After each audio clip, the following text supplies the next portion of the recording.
In this course, we're going to be referring to two broad types of monetary policy: conventional monetary policy and unconventional monetary policy. Now, we've already dealt with conventional monetary policy in Australia. That involves changing short-term interest rates with the aim of changing retail interest rates to affect the overall level of spending growth and ultimately the overall level of inflation.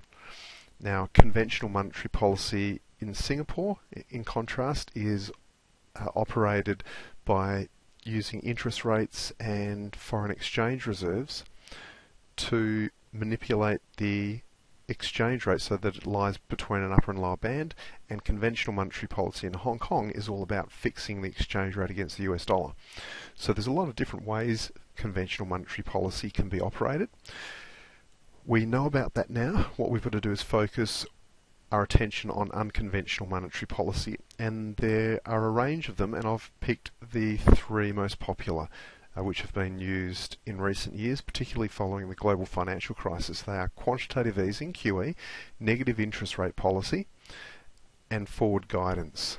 Now, I want to emphasize that unconventional monetary policy is really only used when conventional monetary policy doesn't have the effect of returning the economy to full employment, or another way of thinking about that is returning the economy to an acceptable level of economic growth and an acceptable inflation rate, which is obviously a reflection of an acceptable level of economic growth. So unconventional monetary policy is something which is only used really in times of emergency. That might be a little too strong a word, but we certainly saw unconventional monetary policy being used after the global financial crisis, after fiscal stimulus, and conventional monetary policy just didn't give the economy enough of a boost. And we saw unconventional monetary policy being used at various times since the early 1990s in Japan, after two bubbles burst almost simultaneously, stock market bubble and real estate bubble, and the Japanese economy following the bursting of those bubbles had trouble achieving economic growth and went through periods of deflation, and so then unconventional monetary policy was used after conventional monetary policy reduced the policy interest rate to zero. The reduction in the policy interest rate to zero didn't have the intended effect of stimulating spending and growth, so they had to use unconventional monetary policy. Okay, so let's start with the first one, quantitative easing, and I just wanted to, before we start with QE actually, I just want to emphasize that you will need to do a little bit of reading on each of these types of conventional monetary policy, so that you understand what they are and how they operate and their intended effects. So basically a definition of each, how they operate or how they're implemented, and the intended effects of each. So first of all, quantitative easing. I've got a bit of a definition there, but quantitative easing does involve central banks printing money, or as we know it, the creation of electronic money, and using that money to buy financial assets. Now, just after the global financial crisis in the United States, the Federal Reserve used QE1, which was the first round of QE in the United States, to purchase mortgage-backed securities. They then used QE2 and QE3 to purchase government bonds, long-term debt government bonds. QE has also been used in Japan and in Europe as well. So following the global financial crisis, a lot of countries were struggling and are still struggling, and quantitative easing has been used in addition to conventional monetary policy to try to stimulate economic activity, stimulate spending, stimulate economic growth. So that's a definition of quantitative easing. As we go through these slides, we'll get a better feel for what QE is, but certainly you do need to go away and do your own reading on quantitative easing and what it is and the intended effects and how it operates. So what we've got here is a question: why is QE needed? So this is a diagram taken out of The Economist magazine, and we can see that the inflation rates after the global financial crisis, or prior to the global financial crisis in 2008, 2009, inflation in the European zone was fluctuating between 1 and 3%, which is a reasonably healthy inflation rate. But then in 2009, inflation dropped below 1%. It bounced back up to about 2% in 2011, but since then, between 2011 and 2014-15, it has been declining, and certainly a lot of countries in the European area around 2015, 2016 have been very concerned about the prospect of deflation, that is negative inflation. Now, as a result, you can see that after 2009, inflation rates were coming down, and on the right-hand side, we can see that in 2008, 2009, this is when quantitative easing really started. So what you're looking at there in the right-hand diagram is central banks' balance sheets. Now, what central banks will do to implement quantitative easing is create electronic money and use that money to purchase financial assets. So those financial assets are then put on the balance sheet of central banks, and so that's what we're seeing here with the number of assets, or the value of assets measured as a percentage of GDP, really surging in a lot of these countries from 2008, 2009 onwards. So the expansion of the balance sheet means that these banks are holding more assets, and they're using new electronic money to purchase those assets. Okay, so I've got the question there, what happens when lowering short-term interest rates is not enough? Because when the global financial crisis hit in 2008, 2009, we can see a sharp reduction in the main policy interest rates.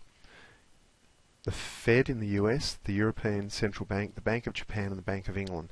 So 4 policy rates were cut down between 0 and 1%. Now these policy interest rates are the American and European versions of the Australian cash rate. So that's what it means by a policy interest rate, is the cash rate. And there's a link down the bottom of this slide which will from which I got this diagram. So if you want to do more reading on this, that publication by Fawley is certainly a very good one. So what happens when lowering short-term interest rates are not enough? Now, if a recession is mild, then cutting these policy interest rates substantially is normally adequate. That will give enough of a boost to consumption spending, investment spending, and through a depreciation in the exchange rate, exports as well. Give enough of a boost to those 3 categories of spending to get the economy moving again, to get the economy moving back towards full employment. However, when interest rates are lowered down to these levels and economic growth and the inflation rate still remain low, then unconventional monetary policy is certainly an option for central banks to explore. So on to the next slide, we can see here the composition of the Federal Reserve's assets. So this is the United States Federal Reserve. And you can see, I just want you to focus on agency and mortgage-backed security holdings. So the bulk of this is mortgage-backed security holdings. The Federal Reserve in 2016 held about $1.7 trillion worth of mortgage-backed securities on their balance sheet. And it's actually this sort of middle section here which really expanded through 2009 through 2010. And so it was 2009-2010 that the Federal Reserve was buying a lot of mortgage-backed securities from the banking system in the United States and taking those toxic assets away from the banks. The banks weren't able to sell these mortgage-backed securities, and they were then forced to sell them to the Federal Reserve so that they could get those toxic mortgage-backed securities off their balance sheet, transfer them to the balance sheet of the Federal Reserve. In return, the banks would accept cash for the sale of these mortgage-backed securities, and that cash then basically created or gave the banking system in the United States the liquidity that they needed to keep operating. So that was really QE1, the purchase of all of those mortgage-backed securities in 2009-2010 and providing the banking system with liquidity or cash in exchange for the mortgage-backed securities. Then QE2 and QE3 involved the purchase of treasury holdings. It's got there, so it's kind of the green area in this graph. Treasury holdings of greater than a year, that is bonds, so government bonds primarily. So you can see that the first bout of bond purchases really occurred in sort of early 2009, and then there was another sharp jump in the holdings of treasury bonds in around about 2011. So that's QE2 and QE3. So first round of QE was purchase of mortgage-backed securities to get these toxic assets out of the economy. The second round of QE involved purchasing government bonds with the aim of increasing bond prices and decreasing bond interest rates. We've got the Bank of England's assets. Once again, large increase in the holding of financial assets by the Bank of England through their quantitative easing policy. And so what we've got there, a lot, what you'll see there, and if you actually read the publication by Fawley that's at the bottom of this slide, this figure is actually taken from that publication as well. What you'll see is the composition of assets purchased by the Bank of England does vary from the composition of assets purchased by the Federal Reserve under QE, but the intended effects are the same. It is to flood financial markets with liquidity. So what these central banks are doing is they're taking financial markets, financial assets out of the market and replacing them with money. The idea of the money I'll go through very soon, but the idea is to increase asset prices, to lower interest rates on those assets, and to provide more cash for lending. All of those intended effects of quantitative easing are designed to stimulate spending. So what I've got here are the intended effects of QE. So these certainly not a comprehensive list, but certainly the main effects of quantitative easing. So you may want to add a few through your readings, a few other intended effects to this list. So QE involves the purchase of long-term securities, primarily bonds. That's the most common form of QE, although we did see that QE1 in the United States involved the purchase of mortgage-backed securities, a different type of asset, but normally central banks will want to be buying very safe government bonds. Now, when they do that, through demand and supply, an increase in the demand for bonds increases bond prices, but it also increases other asset prices as well. So think of it this way. Just imagine you are a pension fund manager and you have a certain holding of government bonds in your portfolio. The Federal Reserve comes along and they want to buy those bonds from you. You sell them those bonds, and now you have cash instead of bonds. Now cash won't earn you a return, and so you look for another asset to purchase. And the other assets that you could actually purchase are corporate bonds. You could purchase government bonds in another country, corporate bonds in another country, or you could purchase shares, both domestically or foreign shares. Or you could even purchase real estate. There's a whole range of different assets that you could purchase. So the idea is when the Federal Reserve prints money and uses that to buy a bond from you, that you will then take that money and send that money into other asset markets. And so what you get is other asset prices increasing as well, share prices increasing, other bond prices increasing. If the QE is large enough, real estate prices can also start to be nudged upwards. Now, with the QE that was undertaken in the United States and Europe and the UK, certainly there's a lot of evidence that a lot of that money started leaking overseas as well. So to the extent that the money moved overseas, it also increases asset prices in other countries. Now, the second intended effect is to reduce long-term interest rates. We know that as bond prices go up, interest rates go down. And if interest rates start going down on government bonds, because it's government bonds which the central bank is targeting, then if the interest rates on those bonds go down, then interest rates on corporate bonds are going to go down as well, because corporate and government bonds to some extent are substitutable assets. So this will push down long-term interest rates on all bonds, not only in the country that is implementing the QE, but if the country is large enough and the QE policy is large enough, more importantly, it can push down bond yields all over the world. So lower interest rates. The idea with lower long-term interest rates is banks and other financial institutions can then borrow money at lower interest rates, and they can offer then lower interest rates to their customers on new lending. And as I've got the third point there, lower interest rates on new lending and borrowing will hopefully boost the amount of money that banks lend and their customers borrow. The fourth effect I've got there is just an overall boost in confidence. If people can see that interest rates are falling and a lot of extra liquidity is going to the market, it may well boost the confidence of consumers, investors, and firms, and that is likely to then, or it's designed to increase consumption and investment spending. The fifth one, depreciation of the exchange rate, that happens in two ways. First of all, with lower interest rates, the flow of money coming into the country decreases, so that will depreciate the exchange rate. And also, I've already spoken about the level of capital outflow. So the money may be injected into the banking system in the United States originally, but a lot of that money will then move overseas seeking a higher yield.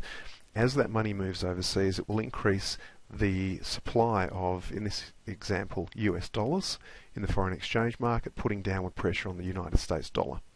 Of course, the problem that the United States faces is that it does have the global reserve currency, so QE really didn't have any downward or any substantial downward effect on the value of the US dollar. The US dollar, even during this process, remains stubbornly high, which is a problem that the United States still faces. And then ultimately boost economic growth and inflation. So in terms of the intended consequences, increasing asset prices, lowering interest rates, and lowering the exchange rate. They're the main intended effects. Okay, then the second one we have is negative interest rate policy.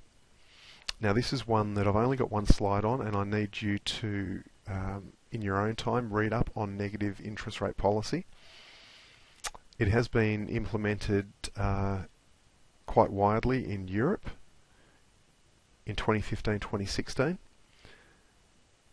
but the whole idea of negative interest rate policy is that the central bank is targeting excess reserves held by the banks.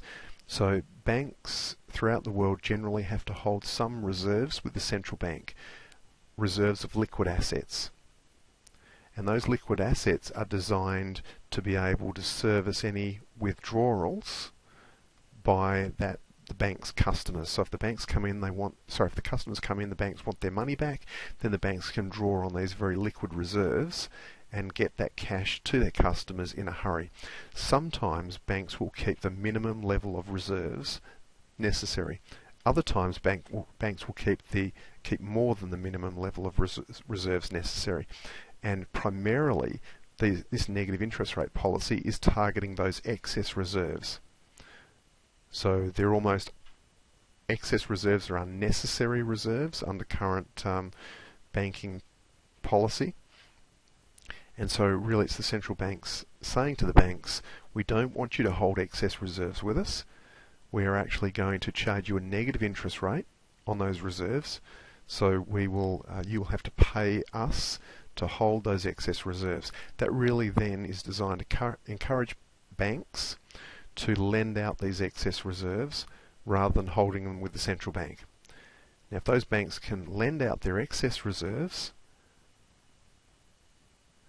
then the idea is that that will encourage additional spending by bank customers, and we know that spending if that is successful and the banks can actually facilitate some extra borrowing and spending by lending out their excess reserves, we know that that leads to increases in aggregate demand and hopefully increases in gross domestic product, economic growth, inflation, etc.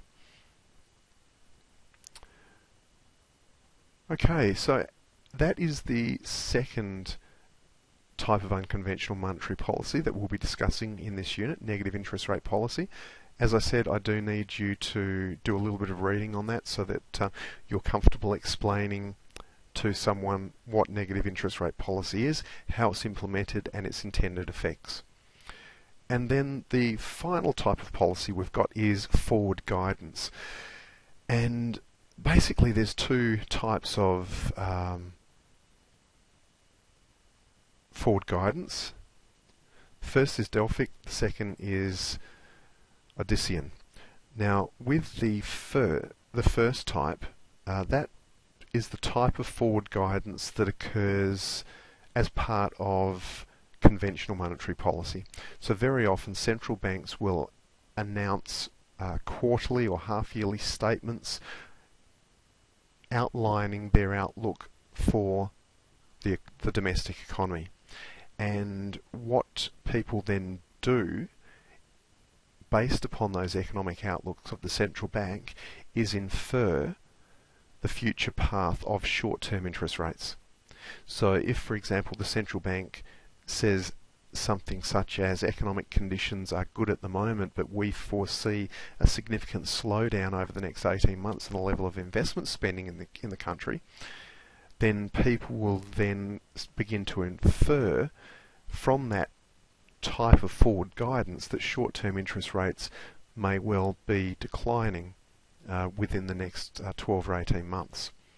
So that first type, the Delphic type of forward guidance, is very common. It's used all the time. The Odyssean forward guidance, however, is really part of unconventional monetary policy. So the first type of forward guidance is really part of conventional monetary policy. This Odyssean forward guidance is really the unconventional monetary policy. And this is designed to provide signals to the market and sort of more direct signals that policy interest rates will stay at very low levels for an extended period of time. And certainly the second type is very commonly used when the policy interest rates hit 0%. So when they're at that zero lower bound, then and if that is still not working, very often central banks will come out and actually announce to the market that interest rates are at zero, and they will make a statement about the future path of those interest rates. So they may come out and say, we're going to keep interest rates low for 2 years. They may say something such as, we're going to keep interest rates at zero indefinitely until economic conditions improve. There's a lot of different ways they can actually provide that message to the market. But basically it's all about providing investors with a little bit of certainty about the future course of short-term interest rates. So what I've got here is an extract from The Economist, and it's dated 2014, but it provides you a little bit of information about forward guidance there. And it gives you an example of the type of forward guidance that Ben Bernanke provided markets in 2012. I'm sure if you search around, do your own research, you'll be able to find plenty more examples of forward guidance.